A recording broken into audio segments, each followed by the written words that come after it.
Jennifer Norris Hale with Mission Motherhood, and this is another episode of Motherhood Behind the Scenes. Today I'm so excited to have two women in the community who I value and look up to and who inspire me to continue to do the work for all the moms in our community. I have Asha and Taylor with me today, and we are going to talk about all the things. All the things. I don't know, in a half an hour, can we chat about all the things? So the first thing, maybe with Asha, we've kind of chatted. We've known each other since 2020, pandemic-ish. And I've always appreciated how you have shown up for Mission Motherhood, shown up for our events, and just been a part of it. And likewise, you know, I know your passion for nutrition, and in any way, capacity that I can help spread or share that information, I'd love to do that. But why don't you kind of share a little bit more about what led you to your role with postpartum nutrition and just, you know, supporting moms in general? I know that's so broad. Probably what brought me initially to this space of like being interested in birth work would have to be my first birth, my first son. It's funny because I have always been around natural birth. My stepmom has had all home births. She has 7 children. And my mom had natural births as well. So I just kind of assumed that was just how it went. Mm-hmm. And it was easy, and, you know, that's just what we did, you know. And I found out, obviously the hard way, that, you know, there's more that goes into it than just saying that I'm going to have a natural birth and expecting that, especially when you're coming into a hospital system. And there were just a lot of expectations. You know, I had a midwife, and I made the expectation that because I had a midwife, that meant a certain thing about my birth. And it just didn't turn out that way. And you know, it was a very challenging birth. It didn't go any way close to what I thought it would go. And I ended up having a emergency cesarean after a really long time of trying and doing all that I could to try to bring him. So it just set the tone, you know. And it set the tone for my introduction to motherhood, and also recognizing from my experience that moms need a lot more help than what we have. So that brought me to wanting to support mothers, especially like moms that are VBAC, which is eventually what I went on to do. I had 2 successful VBACs, 1 home birth, and so that brought me to wanting to do birth work, and it took me a while to find my niche, I guess. But I knew that being a doula wasn't right for me. It just comes back to the systemic, like, we just know what we face in hospitals and the trauma that I've faced in hospitals and also at home. I just wasn't interested in like getting back into that kind of situation. So when I found this program, I think it would have been 2019. So at that point I would have had 3 of my 4 children. And I found a program that focused on postpartum, caring for postpartum moms through the lens of Ayurveda, which is a Indian science that's thousands of years old. It's basically their traditional way of doing things. And there was a big focus on nutrition, as with Ayurveda, like a lot of it is nutrition based. You know, that's the foundation of what we're putting into our bodies. So studying that brought me to really want to focus on nutrition in general. And I do think that's a huge lack when it comes to supporting moms right now, and a very important part of that. Yeah. Even your like lack, as you were saying it, like lack popped into my my head as well, because after you have the baby, the last thing mom is thinking about is food, you know, for herself, and then let alone nutritional value of food, you know, that helps support her in her recovery. I mean, then just in general, we don't, you know, the whole kind of premise and conversation that we've all had conversation or chats about is how we don't support moms enough, but we don't educate each other and ourselves, and how imperative if we would just, you know, take a look at nutrition and support moms in that way and provide proper meals for moms, how that changes her recovery and like transition into motherhood. And there's just not enough, you know, that's why we're doing this, is because there's not enough conversation or awareness, you know, surrounding that. And even in my own postpartum, you know, you're constantly learning about what that looks like.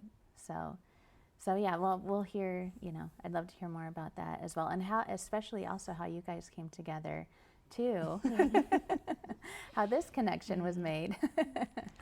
I remember. Do you remember? Yeah. Oh, okay. Okay. I think we've been friends for about 3 or 4 years now. And originally 2019. Yeah. I'm thinking probably around, because it was before Zion was born. Yeah. Originally we had came together in the capacity, I used to own a daycare. Okay. And I had transitioned out of the daycare world. Once I gave birth to my son, I really wanted to kind of focus in and provide support in whatever way I could for other families. I know that childcare is really hard to access. It's very unaffordable. It's very expensive. And I was a stay-at-home mom at that point, and I wanted to provide that support for other mothers. And I originally met Asha in the capacity of kind of that world, coming together to provide support and care for her kids for a short amount of time. And then we kind of found that we had some of the same interests, and it kind of sparked from there and went way further than me just providing childcare. Well, and you guys so did you become kind of doulas around the same, did you guys kind of begin that focus at the same time, or have you kind of fueled each other's, you know, path as well? I don't think so. So not necessarily. I know that, so I've been a doula now for 4 years. Okay. It's been 4 years now. And I kind of came to that after the birth of my son, which would have been just about almost, he's going on 5 now. So I think similar time periods, but not the same time. Okay. Right. We both kind of had our own path, but like, you know, doing things like congruently, but like separately, because you know, we both have our own kind of focuses, but it just happens to be in the same, you know, realm. Yeah. Exactly. It's centered on the same Mamas, like that premise, I guess. So Taylor, how did you become a doula, or how did that kind of orchestrate for yourself? It's a long-winded answer, and I'm trying to think about how to shorten it. So something about those boys, right? I think that same thing. I was on this journey to motherhood. I really wanted to be a mom from a very young age. A very young age. Like, that was the thing that when my parents asked me, what do I want to be when I grew up? It was a mother. Crazy. I don't know what I was thinking. But that was the thing. So when I did, it was a whole thing, a whole journey to getting pregnant in the first place. It took me 2 years to get pregnant with my first son. Okay. And I did not know. I quickly found out that I knew nothing about what a mother was, what it took to be a mother, nothing about birth.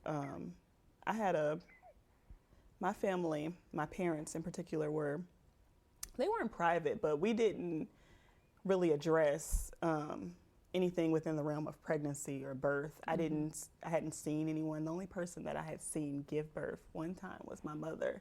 And I remember being super fascinated and standing literally in between her legs and watching everything going on while everyone was on the sides. And so that was really like my only exposure to birth. I knew nothing about it. I knew nothing about what to expect.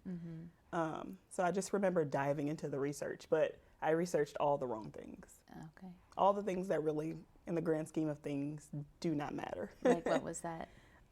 Just, I guess like the basic stuff. What I'm gonna purchase. And, yeah, right. you know, all the things that really just, when we get down to it, it just does not matter. It's not, it doesn't replace your like natural supports or the natural. Exactly. Yeah. I didn't even consider a support. I didn't consider needing support. Right. Yeah. Any of those things. I didn't consider postpartum at all. I didn't consider breastfeeding. I didn't consider really anything. And so when the time came and when the day actually came, I was very, very surprised. I was caught off guard. And it was a disaster from start to finish. From 38 weeks when I walked into my OB at the time's office and said, yeah, I'm really tired of being pregnant. I didn't mean, you know, hey, I want to be induced. I didn't even know what induction was. I didn't know the first thing about induction. I just meant I'm tired of being pregnant, and was really looking for kind of that elder to come in and be like, yeah, I know you're tired of being pregnant, but you have just a little bit more to go, and waiting is going to be worth it. She met me with, well, let's get that baby out. Oh, goodness. You know, this healthy 20-year-old girl, let's go ahead and take her in and get this baby out because you're tired of being pregnant. Oh, wow. And so that's what we did. I went for an induction, and it was horrible. It was extremely painful, of course. And it was just kind of like all the things. I want to say mid-induction, without warning, she left. Didn't come in and say anything, didn't let me know she was leaving, and left me there. And I had to have the random male on-call doctor come in and deliver my son, Oh, my goodness. which he came in and sat on the whirlpool and fell asleep. Are you serious? I'm very serious, with my legs spread eagle, and he sat over on the whirlpool and went to sleep, took a nap. Wow. And the nurses basically delivered my son. They woke him up as he was coming out. His head had already came out. I was in and out of consciousness. Nothing was done about it. And once my son was born, I had some issues. I was in a lot of pain, and there was a fair amount of bleeding, and I had a lot of chest pain. That's kind of one of the largest things that I remember, and I remember voicing, like, my chest really hurts. I don't know what's happening, but my chest is hurting. And it was kind of like, you're okay, and he left. I never seen him again. Wow. Never seen him again. Went on to my postpartum room, and I remember just taking ibuprofen. Like, I took ibuprofen. I'm like, okay, like, this is going to help me. This is going to be the answer. And I remember just having an extended amount of chest pain and nothing being done about it. No lactation support. The lactation professional that was on duty that day, she came in, passed me a pump, and walked out the room. Oh, my And that was my goodness. introduction to breastfeeding. So when I got home, total lack of support. I really did not have, like, my family came maybe the day of and the next day, and then everyone went home and I was by myself. My husband went back to work 2 days later, of course, because he had to. And I just remember being alone. I remember being by myself and having to figure out everything.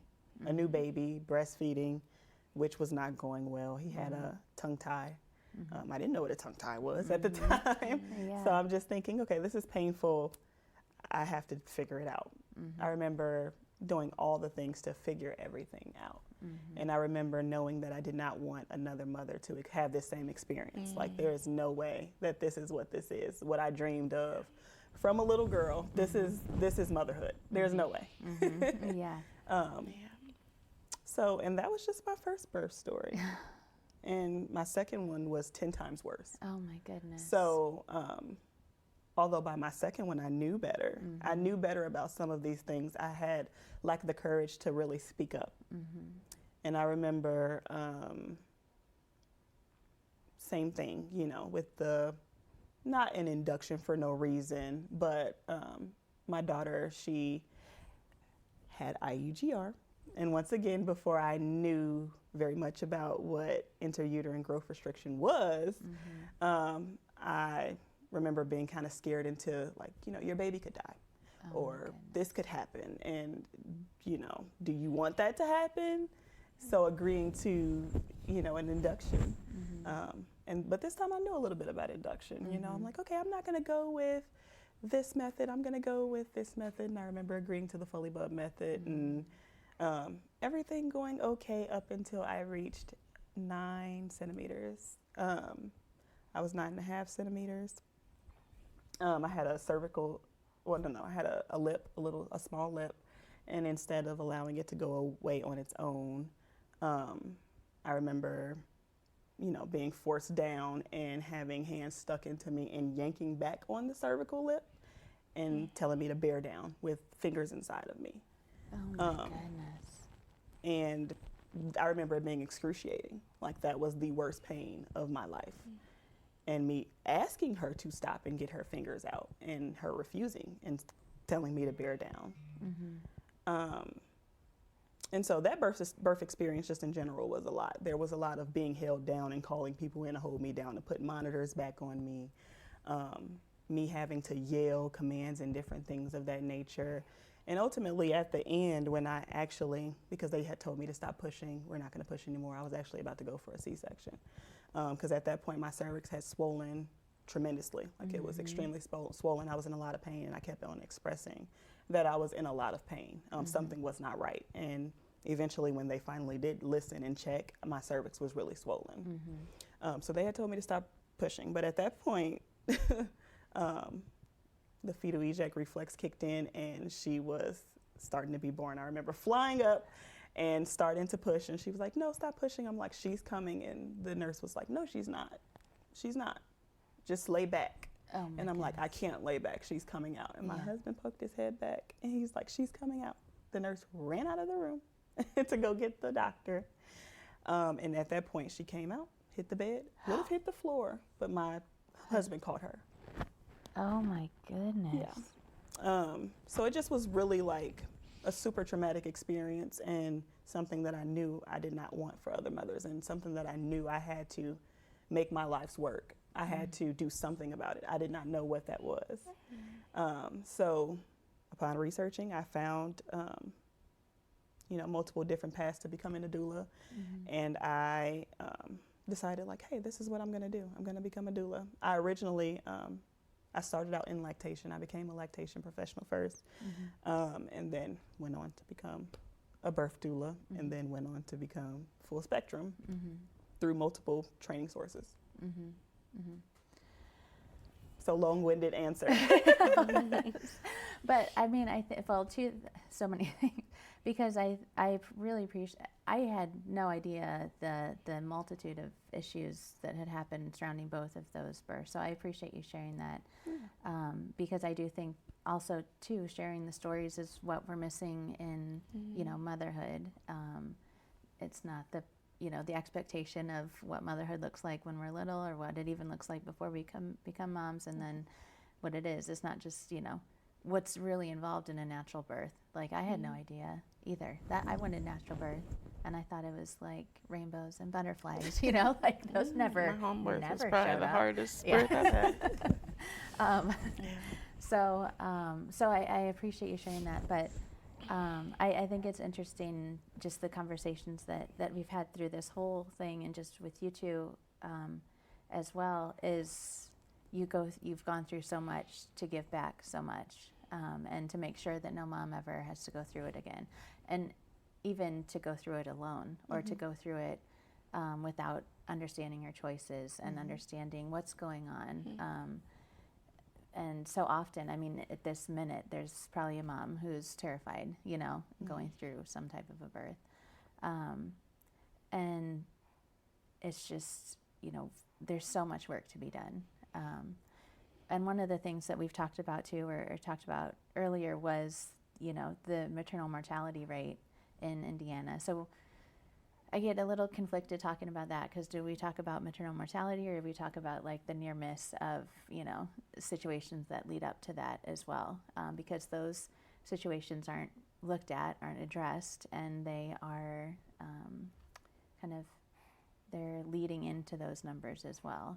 So with that rate, it's highest with our Black and brown moms, obviously, and that's the kind of, as the population, the women that you're serving and the women that we're trying to serve is within like that community. And so how do you empower any mom that you're with to speak up for themselves, or to, you know, be an advocate for themselves or for other moms too? So my main focus, and one of the reasons why I love getting moms early on. So early in their pregnancy, or even before they fall pregnant, obviously is the best the best time frame. So many people don't know that they can hire a doula within their fertility journey on their journey to becoming pregnant. And I like to focus heavily on mental health. I feel like in order to have a successful birth, first we need to focus on mental health. Whatever mental state you are in prior to giving birth is going to come out while giving birth. We already know how hard it is to have a sense of clarity while in labor, and to have the ability to advocate for yourself while in excruciating pain. It's hard. So much of it is in focusing on mental health and making sure that they're in the appropriate place before giving birth. Developing a plan beforehand, talking about some of the things that could potentially go wrong, and offering the multiple different paths to if this happens. So much of it is in the preparation before the day, the big day. You know, it's super hard to make decisions for yourself while in the moment, when being put on the spot, when dealing with an aggressor, essentially, because most often with Black and brown women in a medical settings, when you combat, because that's what it's looked at as being combative, when you go against what is recommended by that provider, or when you know, make a different decision for yourself, it's not met with a positive response. So much of that is in preparation. Yeah. I mean, I'd have to just, you know, completely agree. You know, there's the only way, I feel like, to make your dreams a reality when it comes to birth and postpartum and just motherhood in general is preparation, is and not just that, but like it's planning. Planning is a huge part of it. Educating yourself, gathering your village, you know, if you have one, you know, employing people to support you in the way that you need to be supported, paying for care if you are able to do that, because we are just set up already to fail, unfortunately. Families aren't supported, moms aren't supported to really be the best parent or, you know, mother that they can be. And so we have to work against that by employing, you know, who we can to support us. And of course, you know, nutrition plays a part in that. And I think 1,000%. Yeah. And the preconception, when you said that too, I was like, oh, yeah. Those are my favorites. Those are my, because you're really able to hit all the points. Yeah. And when you come, I accept everyone. Come to me at 39 weeks, you know, but when you come preconception, we're able to really target and hit all of the points, do all of the things. But that's the foundation. Like, how many people are planning pregnancies in the first place, right? Right. So there's so many things. Like, it's really endless. It's a huge job and something that is continuous work.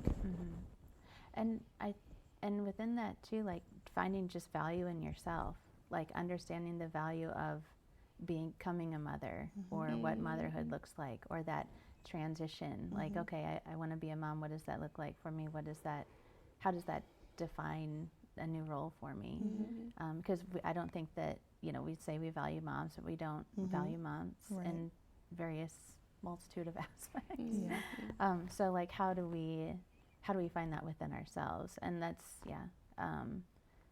I had never really even thought about, you know, the preconception. So, you know, 2 out of my 4 babies were unplanned, and my planned ones went much smoother than even my unplanned, even being prepared, but not having no plan, you know, or prior planning. So there's just all of the layers that go into that, and how they affect you becoming a mom. So as you prepare, you know, I guess, could you share a little bit more about the nutrition aspect as well? Like, how, if you could give a mom or a family like a key point about the importance of postpartum nutrition, or allowing mom to rest, to properly eat, what does that look like? And then not maybe an ideal, in our world. Yeah. Because it's been the same. Yeah. It's just the way it's treated. You know. Right. But I mean, we have to consider the fact that mom has just gone through this crazy transformation of body and emotion and spirit, and there is a void left, right, when baby is born and placenta is born. And so there's a lot of healing. There's a lot of healing on a physical level. There's a lot of healing spiritually. There's mental healing, emotional healing.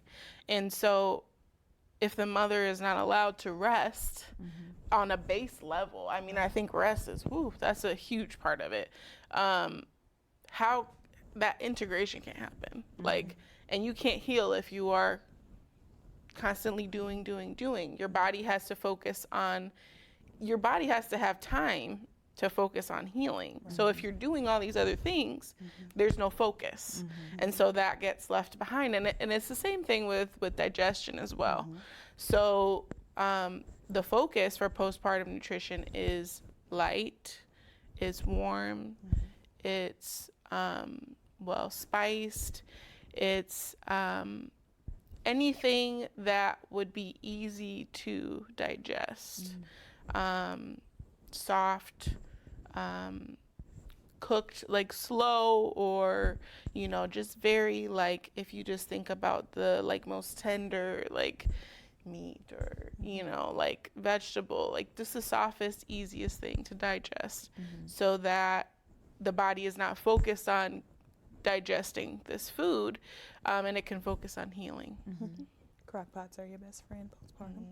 Oh yeah, I use them a ton too. And one thing that you didn't mention that I learned from you, and that I value this postpartum, is that so much of what's needed is in your cabinets. Like, we often feel like so much of this is inaccessible or unaffordable, or you know, all the things, right? But so much of this you have at home in your cabinet, and some of it is just tweaking your meals that you already have just a little bit, or cooking them for a longer period of time for them to be suitable for a postpartum. So much of it is that, not like this huge, you know, it seems so overwhelming and like something that just cannot be done, and it's such a simple thing that we just have to literally turn our brains on to.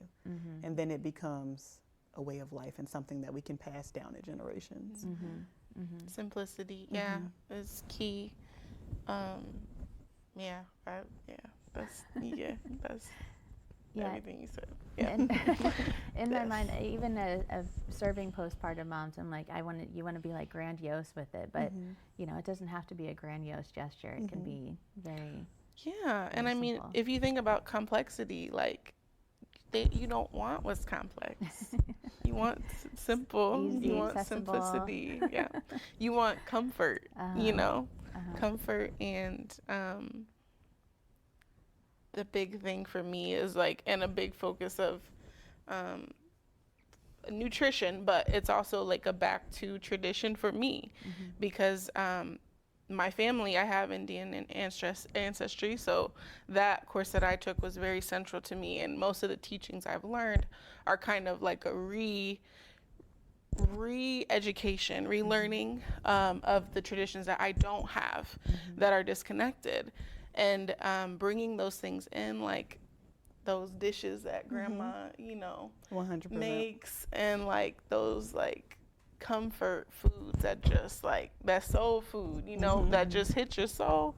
That's a good time to employ that as well, because you get that healing on multiple levels. Yeah. It's not just internal, but it's literally mental. Like it's all the things. When you work with your clients, or just kind of in general, do you and you're talking about, you know, just planning, like birth planning or postpartum planning, do you have like kind of a wraparound? Okay, like we're gonna talk about mental health and where we're at, and we're gonna talk about the nutrition, and we're gonna talk about what birth really looks like. And I mean, it's a whole full spectrum is what I guess that's the name of it. But when you go through that, do you find where your patient is really like, not patient, where am I? Sorry.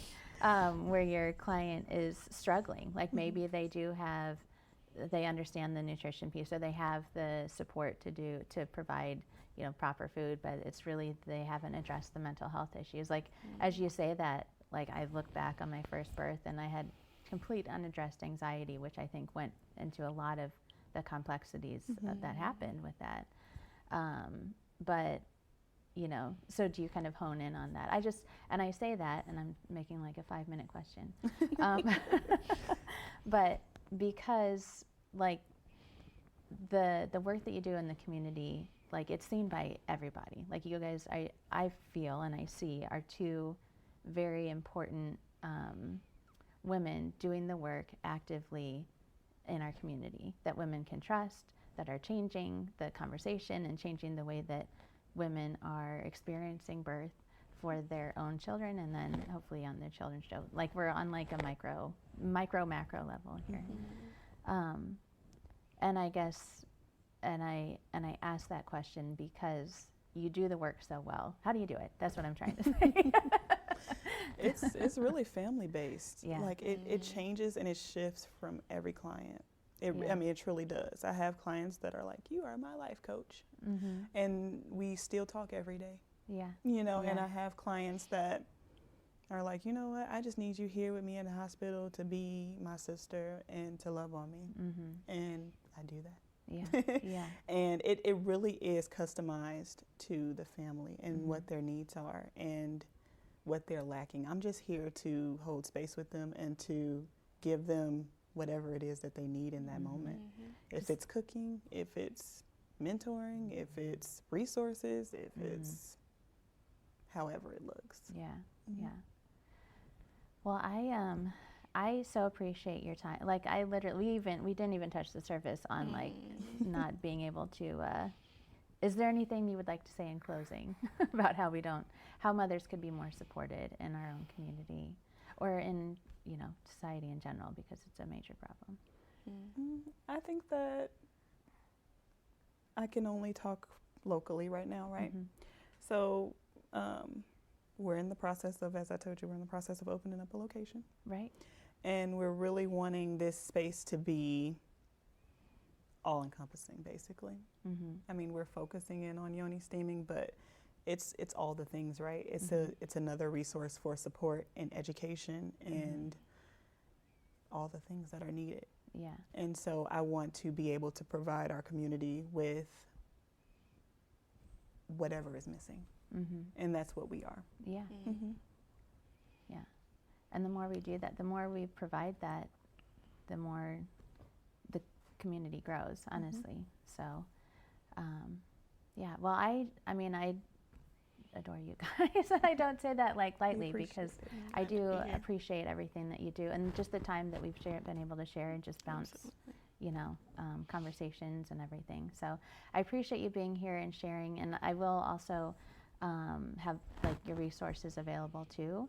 But I just think it was just really important to share what you do and your passion and your why, because again, you do it so well. Like I would have 5 more babies if I could have your support.